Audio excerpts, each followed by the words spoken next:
Hello friends, how are you. चलिए, तो आज हम स्टडी करने वाले हैं सुपरपोजिशन प्रिंसिपल के ऊपर। तो इससे प्रीवियस लेक्चर्स में हमने कूलम्ब्स लॉ के ऊपर डिस्कस कर लिया, इक्विलिब्रियम भी डिस्कस कर लिया है। तो कूलम्ब्स लॉ में अगर दो चार्ज की वजह से कैसे इलेक्ट्रोस्टैटिक फोर्स को हम फाइंड करेंगे वो हम जानते हैं। लेकिन अगर मल्टीपल चार्जेज हो जाए, दो से ज़्यादा जब चार्जेज हो एक साथ, तो उस केस में हम कैसे डील करेंगे वो हेल्प करता है हमारा सुपरपोजिशन प्रिंसिपल, है ना। If more than two charges are placed, then we will use superposition principle to obtain electrostatic force. तो क्या है आखिर ये सुपरपोजिशन प्रिंसिपल? तो according to superposition principle, if two or more than two charges, not two, more than two charges are placed at any distance, then the net force or total force due to these charges is vector sum of the all individual forces. I hope आप समझ पा रहे होंगे। अगर दो से ज्यादा charges हैं, दो चार्ज के लिए तो सिंपल से एक ही कूलम्ब फोर्स बन जाएगा या इलेक्ट्रोस्टैटिक फोर्स बन जाएगा। लेकिन अगर दो से ज्यादा चार्जेज है तो उस केस में अगर आपको इलेक्ट्रोस्टैटिक फोर्स ऑब्टेन करना है तो उस केस में हम क्या करेंगे, इंडिविजुअली दो दो चार्जेस की हेल्प से हम क्या करेंगे, जितने भी इंडिविजुअल फोर्सेज है, इलेक्ट्रोस्टैटिक फोर्सेज है, उसको हम ऑब्टेन कर लेंगे और उसके बाद क्या करेंगे, सबका वेक्टर सम करके हम नेट इलेक्ट्रोस्टैटिक फोर्स ऑब्टेन करेंगे। I hope you are getting. तो इस तरीके से हम करने वाले, बट इस केस में हमेशा ध्यान रखना है कि जो दो चार्ज की वजह से इंडिविजुअल फोर्स बनने वाला है can't affected due to presence और अब्सेंस ऑफ अनदर चार्जेस। उसके होने, अदर चार्ज के होने ना होने से जो individual force between two charge है वो हमेशा सेम रहेगा, उसको कोई फर्क नहीं पड़ेगा। हाँ, नेट फोर्स अफेक्ट होगा due to multiple charges, but even individual forces remains constant, that is k Q1 Q2 by r square. ये हमेशा ही वैलिड रहेगा अगर एयर मीडियम में है या वैक्यूम में है। आई होप आप समझ रहे होंगे। चलिए तो स्टार्ट कर लेते हैं अपना सुपरपोजिशन प्रिंसिपल या principle of superposition. Superposition principle क्या है ये देख लेते हैं। पहले स्टेटमेंट लिख लेते हैं इसका, है ना। तो क्या बात करी गई है, according to this principle, if more than two charges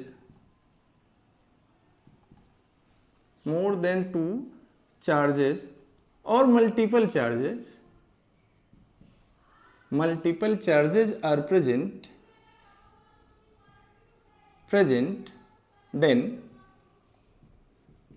the net electric force, net means total, net electric force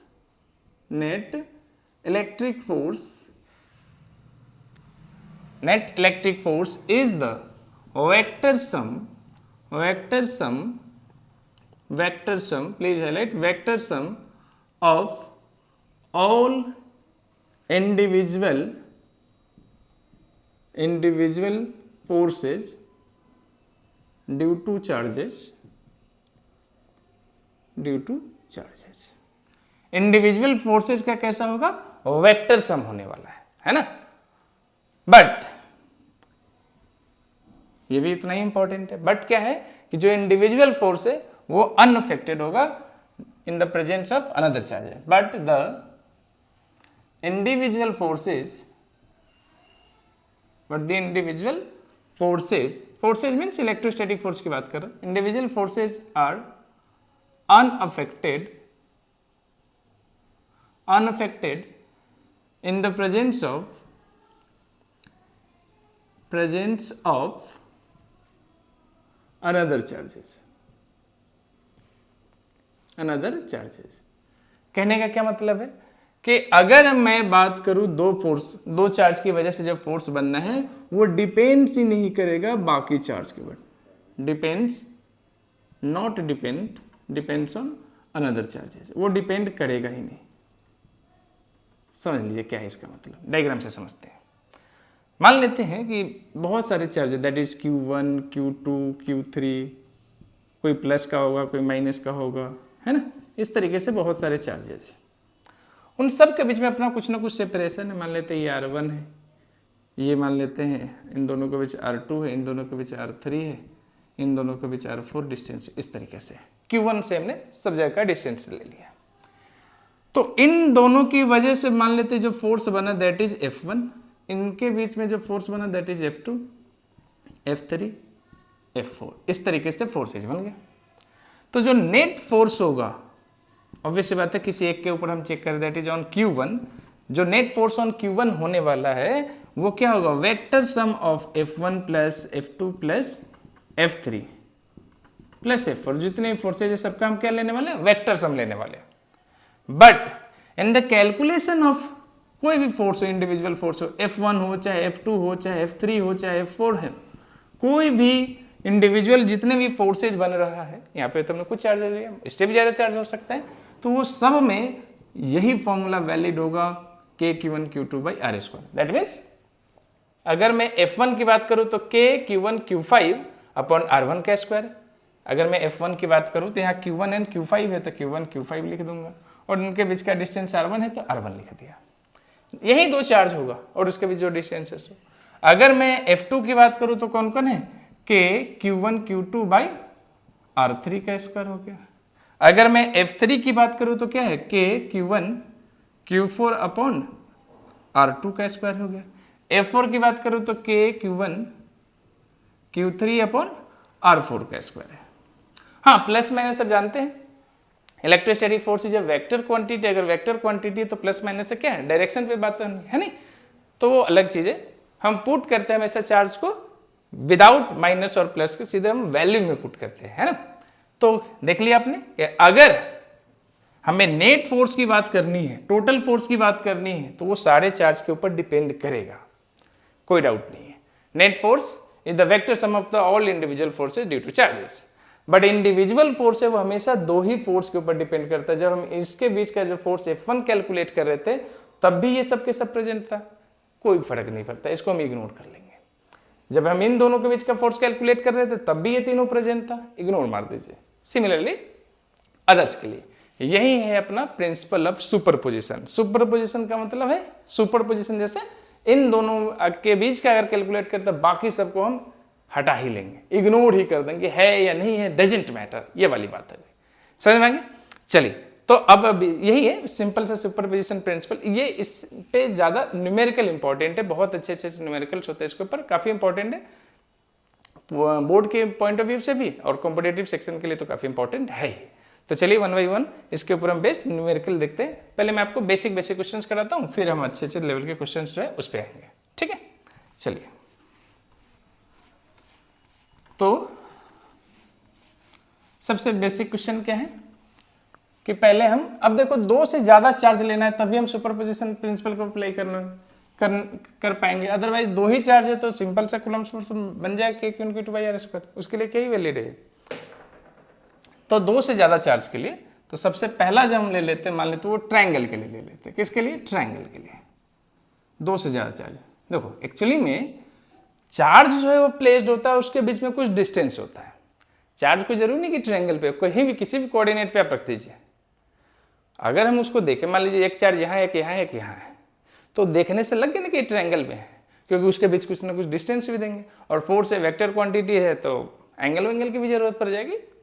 तो उस तरीके से हम ट्रायंगल की बात कर रहे हैं, समझ पा रहे हैं। ओके, तो ट्रायंगल मान लेते हैं कि ये कोई ट्रायंगल है, अभी फिलहाल कोई भी ट्रायंगल, अभी बेसिक बातें करें फिर क्वेश्चन में आएंगे। मान लेते हैं इसके वर्टिसेस पे charge Q1, Q2 and Q3 है, ये दो 3 चार्जेस।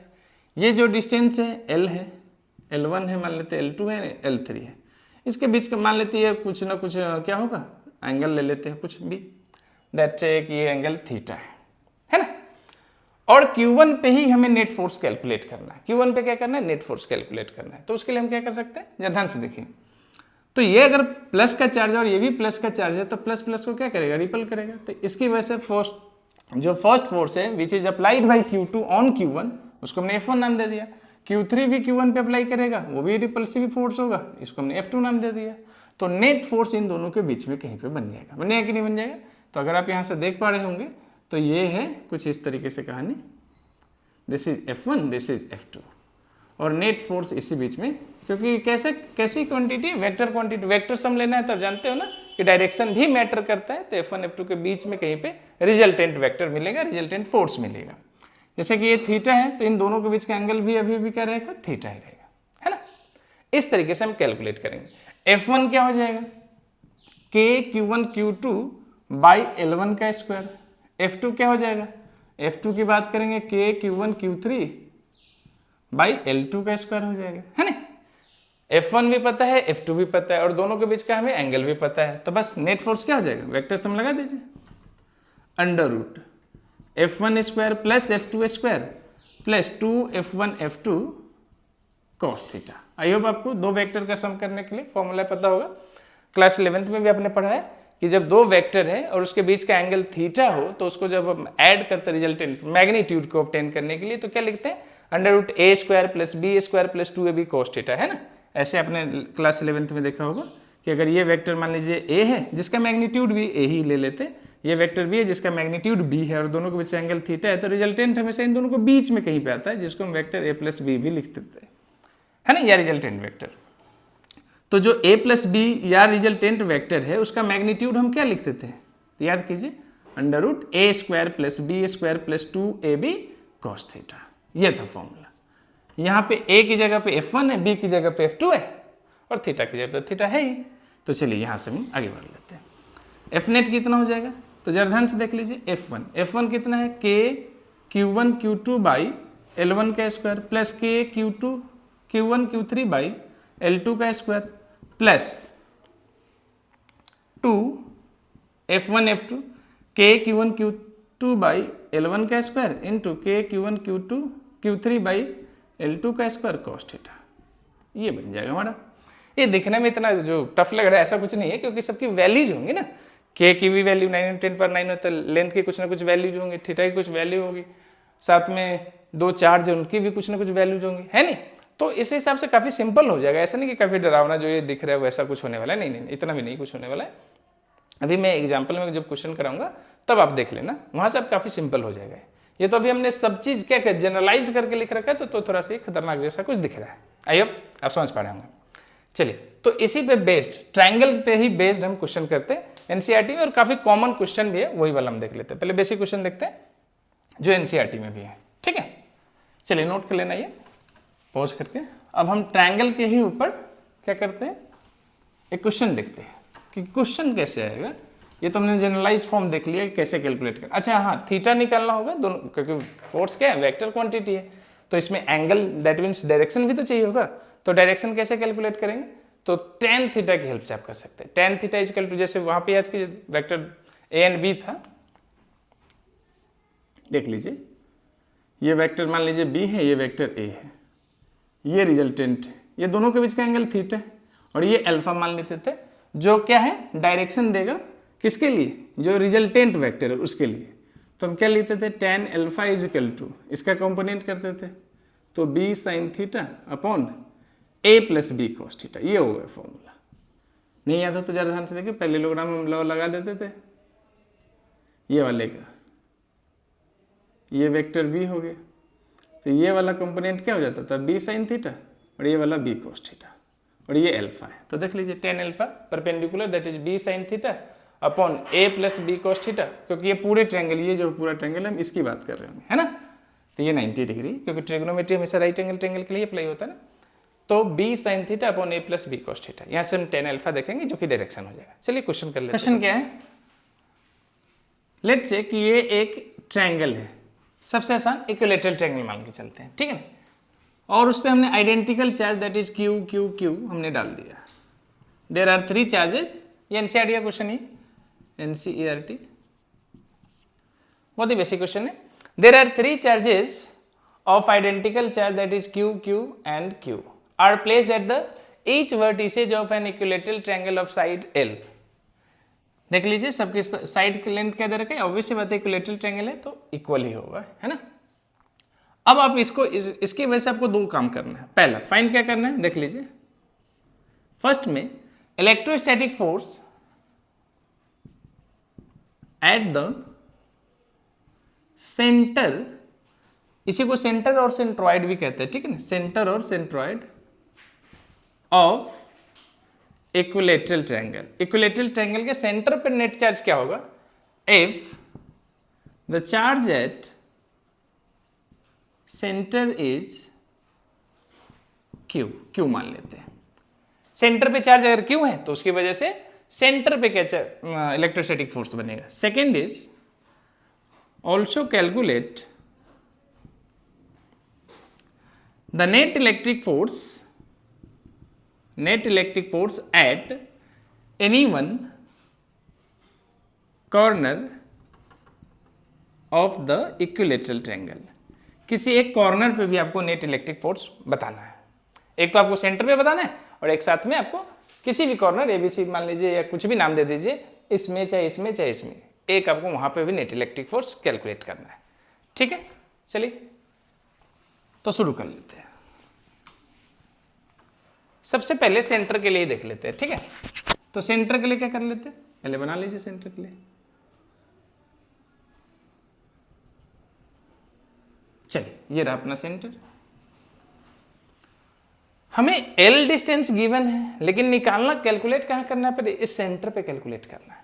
और इस सेंटर पे कितना चार्ज दे रखा है, प्लस का क्यू दे रखा है।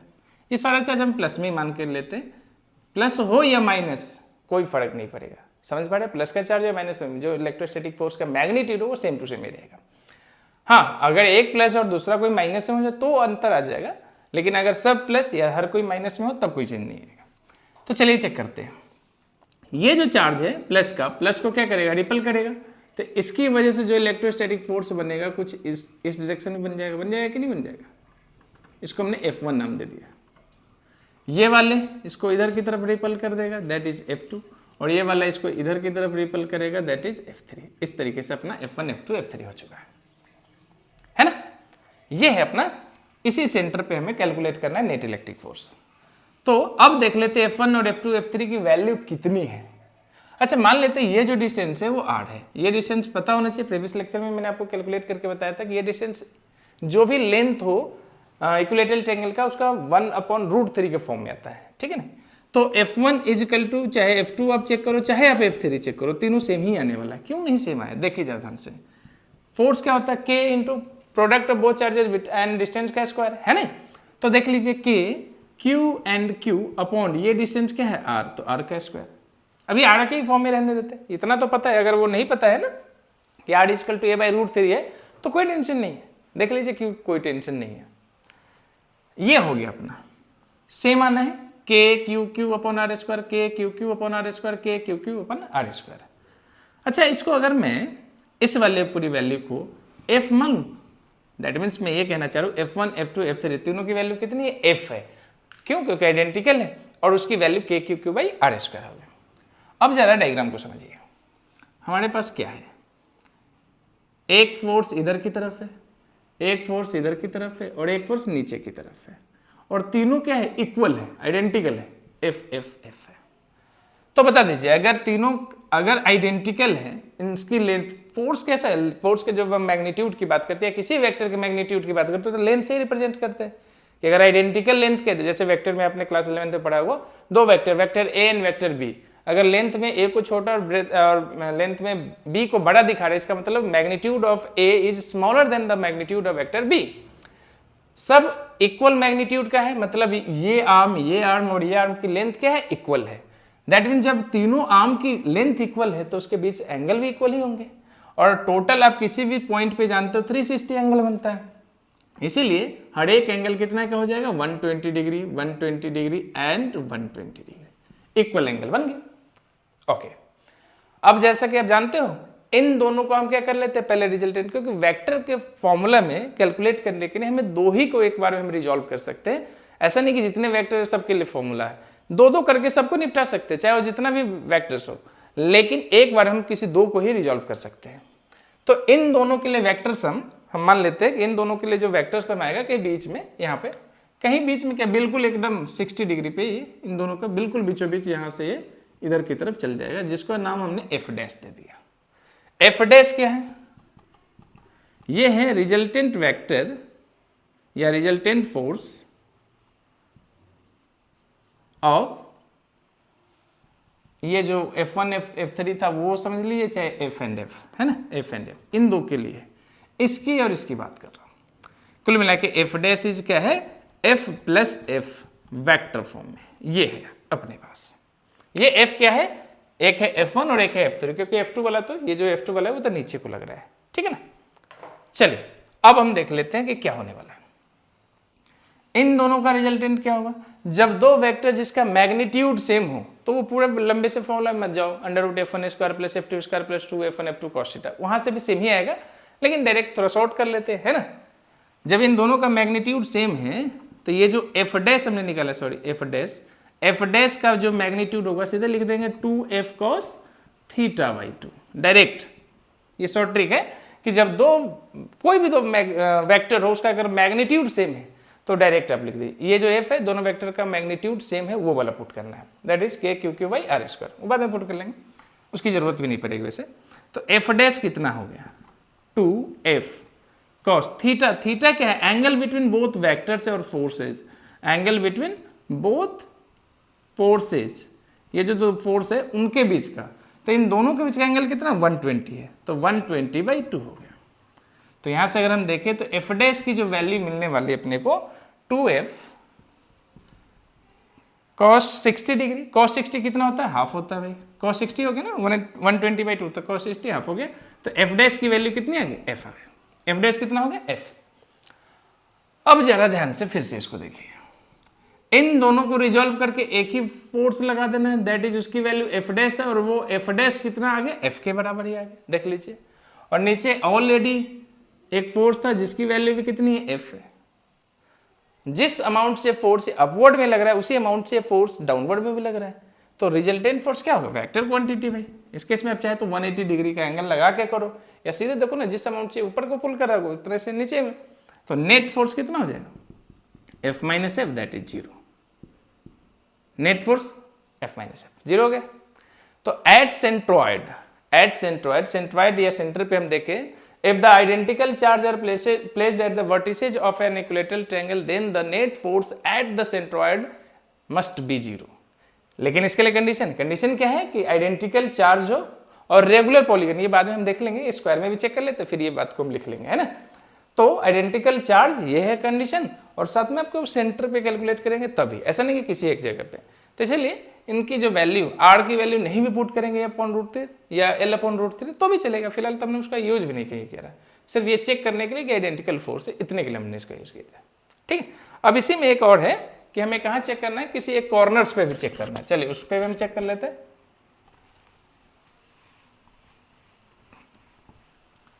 एक कॉर्नर पे भी कर लेते हैं चेक, उस केस में कहाँ पे क्या होगा, तो नेट फोर्स क्या हो गया था 0।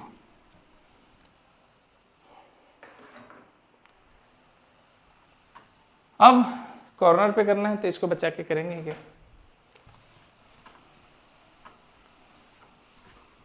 सबको मिटा दो। अब क्या है, ध्यान से देखें कि सेम टू सेम है, लेकिन इस बार हम कहाँ पे चेक करने वाले हैं, कॉर्नर पे। फटाफट से देख लीजिए, ये भी प्लस का क्यू, ये भी क्यू एंड ये भी क्यू, ठीक है। तो मान लेते यही कॉर्नर सेलेक्ट कर लेते, लेट से इसका नाम दे दिया हमने ए। तो इस यहां पे क्या होगा, ध्यान से देखिए, इन दो चार्ज की वजह से जो इलेक्ट्रोस्टैटिक फोर्स होगा ए, ये वाला और इसकी वाले की वजह से, एल है सबके बीच का डिस्टेंस क्योंकि इक्विलैटरल ट्रायंगल है, मान लेते कि ये F1 हो गया, है ना। इन दोनों की वजह से जो फोर्स बनेगा उसका क्या हो जाएगा F2, जो कि इधर हो गया। तो नेट फोर्स जो बनेगा इन दोनों के बीच में वो यहीं पे बनेगा। यहाँ पे अभी हमने रखा है सेंटर पे चार्ज अगर होगा, मान लेते अगर उसको भी लिखेंगे तो वो उसकी वजह से, मान लो कि उसको भी सेंटर पे वाला, फिलहाल चलिए विदाउट सेंटर पे लेके चलते हैं, अगर सेंटर पे लेके चलेंगे तो एक और फोर्स आ जाएगा F3, ठीक है। चलिए अभी उसको मैं इग्नोर ही करके रखते हैं इन तीनों चार्ज की वजह से। तो इसके लिए हमने लिख दिया कौन सा होगा, ये होगा अपना F नेट। तो F नेट के लिए देखें तो ये एंगल कितना है 60 डिग्री, तो इन दो के बीच का एंगल कितना हो जाएगा 60 डिग्री, हो गया कि नहीं। F1 और F2 के बीच का एंगल कितना है 60 डिग्री, है ना। चलिए तो F1 की वैल्यू कितना हो जाएगा K, दोनों चार्ज सेम ही है तो क्यू स्क्वायर अपॉन ये डिस्टेंस L है तो L स्क्वायर हो गया। अच्छा F2 भी तो यही है, देख लीजिए K Q square upon L square. तो जब ये दोनों सेम है तो उसको हम फिर से क्या कर लेते हैं, F नेट कर लेते हैं, और बड़े ही प्यार से हम F नेट क्या कर देते हैं 2F cos theta by 2, theta दोनों के बीच कितना है 60, तो 60 का हाफ कर दिया हमने, तो 2F cos 60 क्या हो गया √3/2, दैट इज F √3। या आप चाहे तो √3f जो आपका मन रहा है, और f की वैल्यू पुट कर लीजिए। तो √3f कितना है, KQ²/L²। ये आपका आंसर हो गया, खत्म। चलिए, और मान लीजिए कि सेंटर पे भी हो तो कैसे करना है, तो भी कोई बड़ी बात नहीं, उसके भी चेक कर लेते हैं। ये हो गया +Q इस वाले पे भी और इस वाले पे भी +Q, और लेट्स से कि सेंटर पे भी है, सेंटर पे भी चार्ज है +Q। तो इस केस में देख लीजिए F1 इधर ही, F2 हो गया और एक फोर्स F3 इधर। चलिए, तो इसमें अब देखते हैं कि हमारे पास देख लो डायग्राम में, एक फोर्स है F1 इधर की तरफ, एक फोर्स है F2 इधर की तरफ, जिनके बीच का एंगल है 60 डिग्री। इन दोनों के बीच का एंगल कितना है, 60 डिग्री। और एक पहले से ही F3 है, ये देख लीजिए, ये किसने लगाया हुआ, सेंटर ने, जो +Q चार्ज वाला, और इसके बीच का डिस्टेंस R है। इधर ये सब डिस्टेंस कितने पे है, L पे है, ये डिस्टेंस कितने है, L पे है, और R कितना होता है, L/√3, वो बाद में हम पुट कर लेंगे। तो F1 और F2 की वजह से जो मान लेते हैं F' वो इस पे आ जाएगा। तो F1 एंड F3 का जो सम है, क्योंकि दोनों एक ही डायरेक्शन में आ गए, तो सीधे अब क्या आ जाएगा हमारा, नेट इलेक्ट्रोस्टैटिक फोर्स। तो चलिए पहले F1 और F2 को निपटा लेते हैं। F1 जो F' है वो क्या है, F1 + F2, इसका रिजल्टेंट है कि नहीं। क्या F1 और F2 सेम है, तो बिल्कुल यही वाला तो है, पहले भी जो था वो है नहीं। तो इसके लिए डायरेक्ट लिख लेते हैं 2f cos θ/2। थीटा कितना है, 60, तो 60/2। अभी हमने चेक करा था और इसको हमने कैलकुलेट कर लिया, तो वो कितना आ गया था, √3kq²/L²। ये हो गया अपना F1 F2 की वजह से। F1 और F2 की वजह से F' है, इसकी बात कर रहा हूं मैं। अभी F3 बाकी है। F3 कितना होगा, F3 क्या है, K, देखिए एक चार्ज है Q, दूसरा चार्ज है ये वाला Q, क्योंकि यहाँ पे चार्ज प्लस का Q है और ये वाला चार्ज क्या है, छोटा वाला Q, स्मॉल Q। और दोनों के बीच का डिस्टेंस इस बार R है, ना कि L है। और R कितना होता है, सेंट्रोइड, ये A/√3 या L है इस केस में, तो L/√3 ये होता है सेंट्रोइड।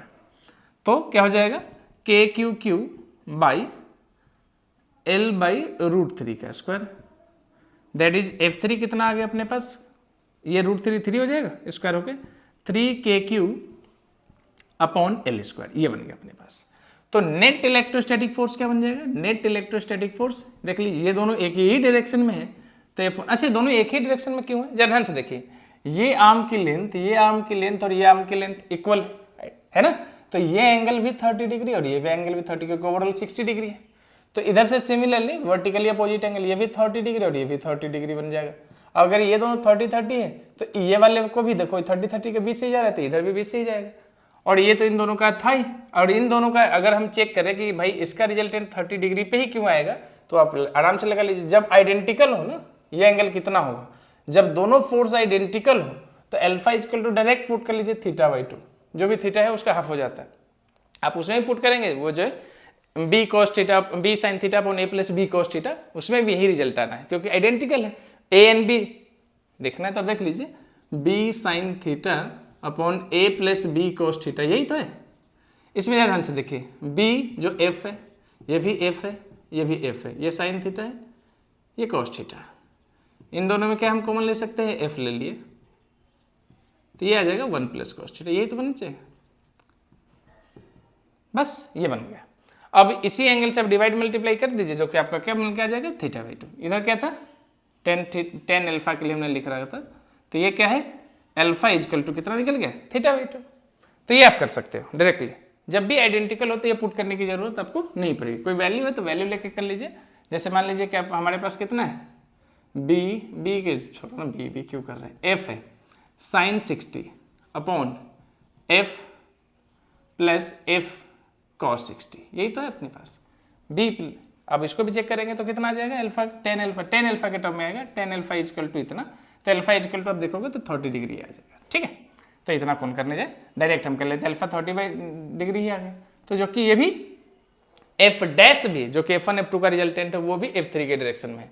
जब दोनों सेम ही डायरेक्शन में तो डायरेक्टली ऐड कर लेते हैं, है ना, f' + f3, sorry f' + f3 है। f' की वैल्यू कितनी है, 3, f' कितना है, हाँ ये है √3kq²/L², और ये कितना है 3kq/L² है। तो कुछ जो कॉमन है उसको कॉमन ले लेते हैं, 3q अपॉन एल स्क्वायर, ये कॉमन हो गया तो √3q प्लस ये अपने पास हो गया 3q, ये वाला आंसर आपका आ गया। आई होप आप समझ पाए होंगे। अब चलिए नेक्स्ट क्वेश्चन करते हैं स्क्वायर के ऊपर, जो कि आई मीन कोडिलेटरल है। कोडिलेटरल में रेक्टेंगल स्क्वायर दोनों में से कुछ भी हो सकता है। जनरली स्क्वायर के ऊपर, कभी कभार रेक्टेंगल के ऊपर भी होता है, तो दोनों में से कोई एक देख लीजिए, आपका काम हो जाएगा, है नहीं। चलिए तो अगला हम देखते हैं स्क्वायर के ऊपर।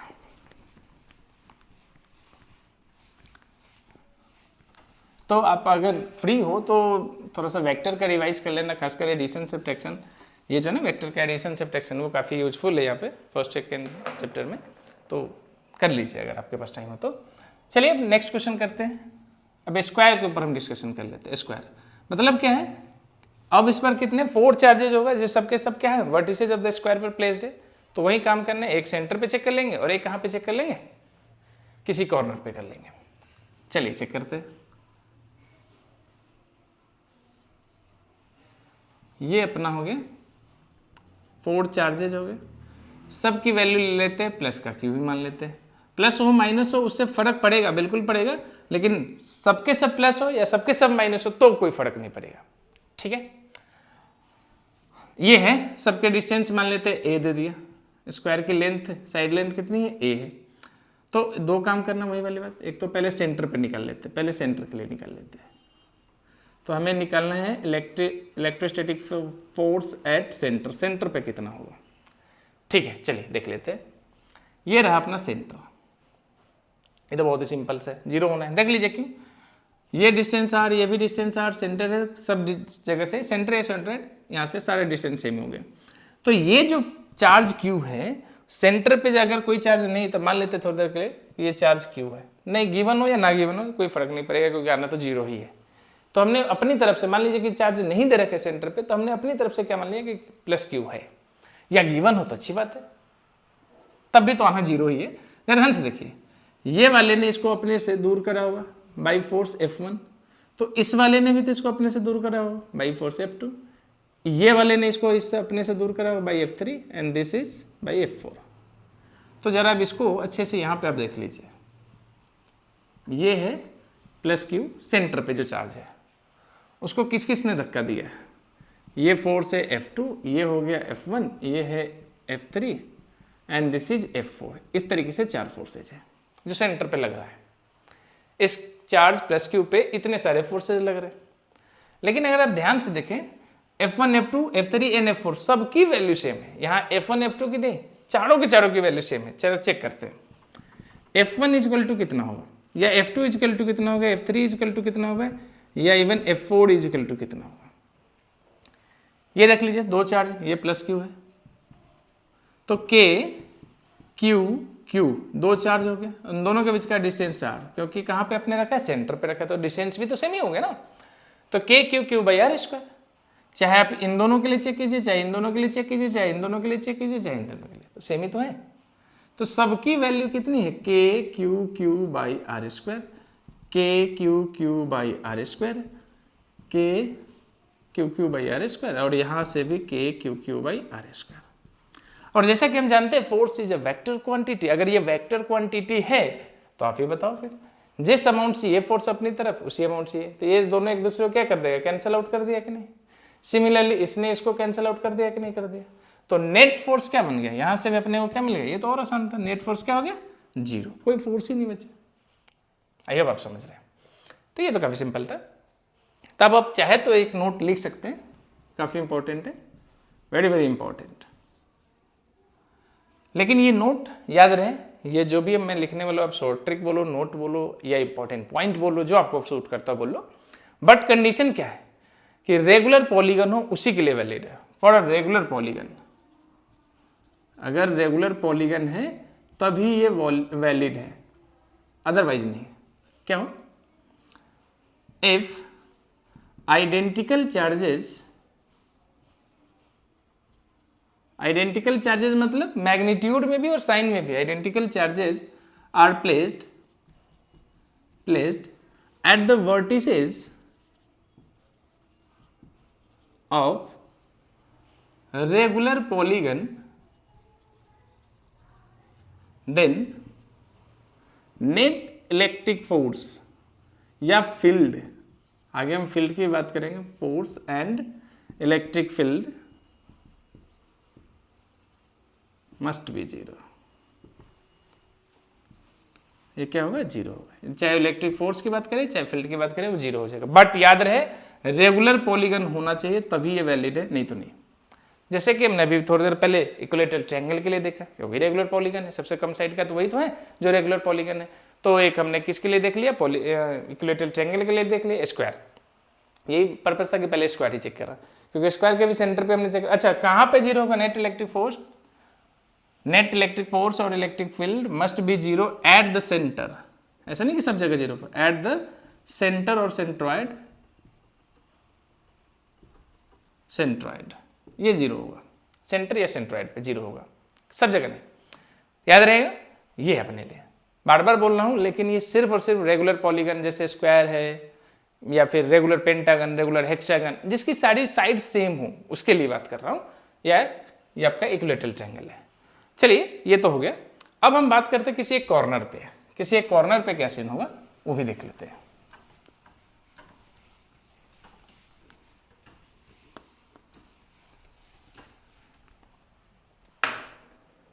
तो कॉर्नर पे देख लेते हैं। ये अपना एक स्क्वायर है, सब पे चार्ज हमने प्लस का क्यू दे दिया, आइडेंटिकल ही दे रखा है जैसे कि पहले हमने दिया, तो वही केस को आगे बढ़ा रहे हैं। ये दोनों के दोनों एनसीईआरटी के ही क्वेश्चन है, ठीक है। तो प्लस क्यू है, साइड लेंथ ए है, ठीक है। अब क्या है, मान लेते ये जो पॉइंट ए है, इस पे हमें टोटल फोर्स कैलकुलेट करना है कि कितना होगा। ध्यान से देख लीजिए, एक तो इसकी वजह से होगा,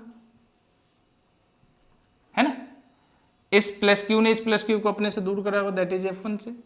एक इसने किया होगा F2 से, सेम उसी लाइन को कंटिन्यू करते हुए F2 पे हो जाएगा। और एक ये भी तो करेगा, कुछ ज्यादा ही दूर कर दिया अपने,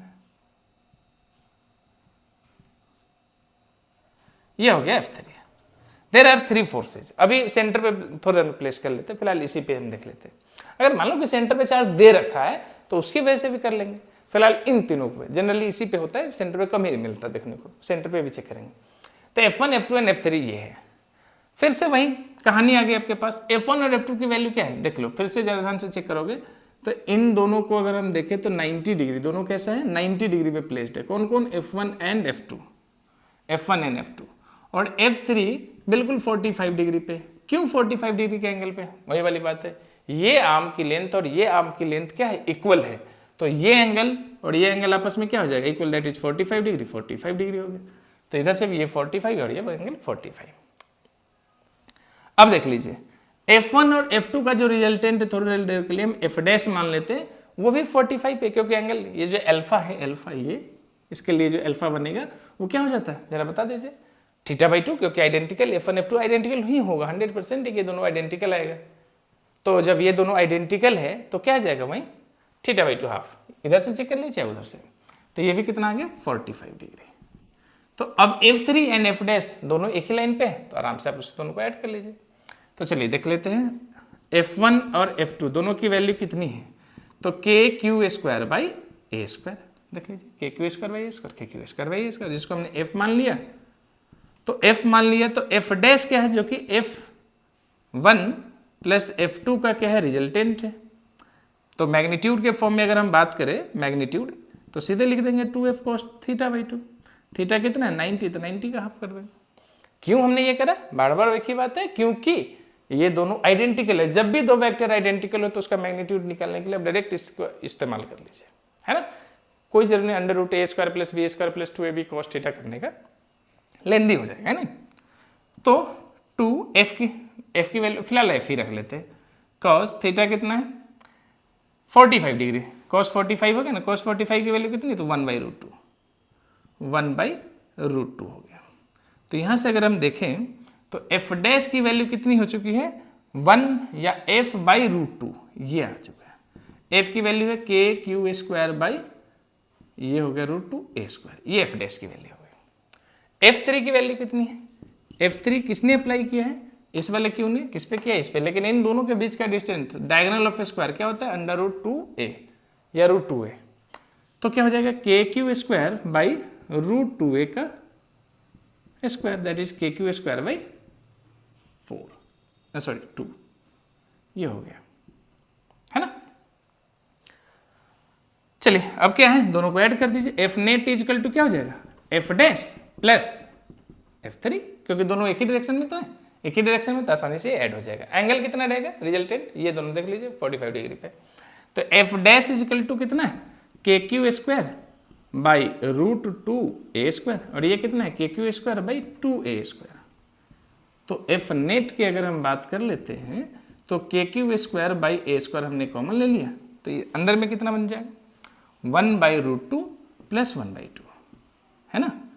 के q square by a square, LCM ले लीजिए 2 रूट 2, तो 2 प्लस रूट 2 हो गया बस। तो कितना है 2 प्लस रूट 2 अपॉन 2 रूट 2, ये अपना आ गया के q square by A square, खत्म। आइए आप समझ पाए होंगे। ये है जब सेंटर पे फिलहाल हमने कोई चार्ज नहीं दिया, अगर सेंटर पे भी चार्ज रखेंगे तो क्या होगा, तो उसको भी चलिए चेक कर लेते हैं। इतना तो अपना सेम ही रहेगा, कहाँ तक एफ डैश तक, क्योंकि एफ डैश तक तो कोई चेंज नहीं होगा, F3 वो भी चेंज नहीं होगा, एफ नेट से चेंज होगा क्योंकि एक और फोर्स आ जाएगा एडिशनल में, तो यहाँ तक तो कोई चेंज नहीं होगा, तो मैं यहाँ तक तो सेम ही रख लूँगा, दोबारा से नोट करने की क्या जरूरत है। यहाँ तक देख लीजिए। इस बार क्या है कि सेंटर पे भी एक चार्ज हमने रख लिया, और उस चार्ज की वैल्यू क्या रख लेते हैं, मान लेते हैं कि इस बार क्यू ही रख रहे हैं, सेम ही रख ले रहे हैं। एक और चार्ज है 5 charges, there are 5 charges, 4 charges are placed at the corners of a square and 5th charge is placed at the centre of the square. तब आपको नेट फोर्स निकालना है, ये भी मान लेते हैं प्लस का क्यू। बार बार बोल रहा हूँ ये सेंटर पे हो भी सकता है, नहीं भी हो सकता है, तो पहले नहीं हो सकता उस वजह से, अब होगा तो क्या होगा, तो एक एक्स्ट्रा फोर्स और बढ़ जाएगा, इसकी वजह से भी F4 मान लेते हैं, है कि नहीं, ये भी तो जाएगा। और ये डिस्टेंस कितना है, पूरा डिस्टेंस रूट 2 था, तो ये उसका भी हाफ हो जाएगा। तो F4 कितना हो जाएगा k q square by root 2a by 2, इसका स्क्वायर हो जाएगा, है नहीं। तो देख लीजिए ये कितना रूट 2 बाई, तो ये रूट 2 बचेगा जो ऊपर चला जाएगा, तो 2 के q square by A square, ये हो गया अपने पास। अब ये देख लीजिए, अब नेट फोर्स में देख लीजिए, इन दोनों का resultant F dash already calculate, F3 calculated है, F4 एक और ये भी तो आया, तो नेट फोर्स जो अब बन गया एफ नेट, वो कितना हो जाएगा बताइए।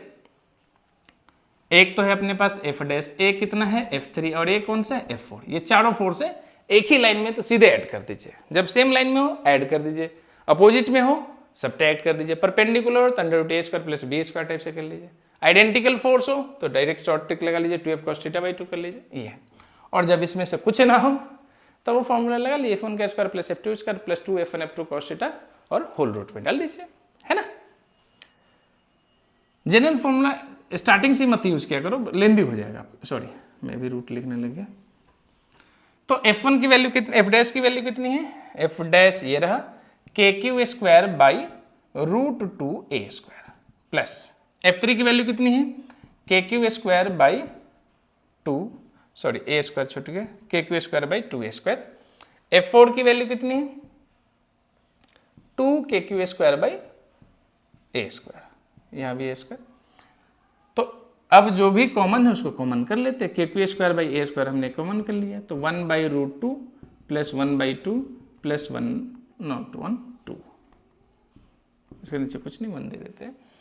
तो k q square by A square, फिर से 2 रूट 2, तो ये 2 हो गया, ये रूट 2 हो गया, प्लस 2 2 जा 4 रूट 2 हो गया,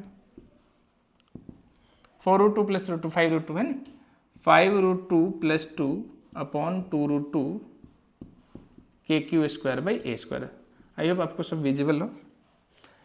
तो ये हो गया अपने पास, जब सेंटर पे प्लेस्ड होगा तो इस तरीके से करना है, जब सेंटर पे प्लेस्ड नहीं होगा तो पहले जो हमने करा था वो सिंपल कर लेना। आई होप समझ पा रहे होंगे स्क्वायर। चलिए नोट कीजिए इसको। चलिए तो आज के लेक्चर में इतना ही रखते हैं, ये इंट्रोडक्टरी था सुपरपोजिशन पे। नेक्स्ट जो लेक्चर है इस पे बढ़िया बढ़िया बहुत ही खूबसूरत न्यूमेरिकल है, बहुत ही इंटरेस्टिंग, काफी बढ़िया न्यूमेरिकल है, जो कि इसके जस्ट नेक्स्ट वीडियो में कंटिन्यू करेंगे। ठीक है।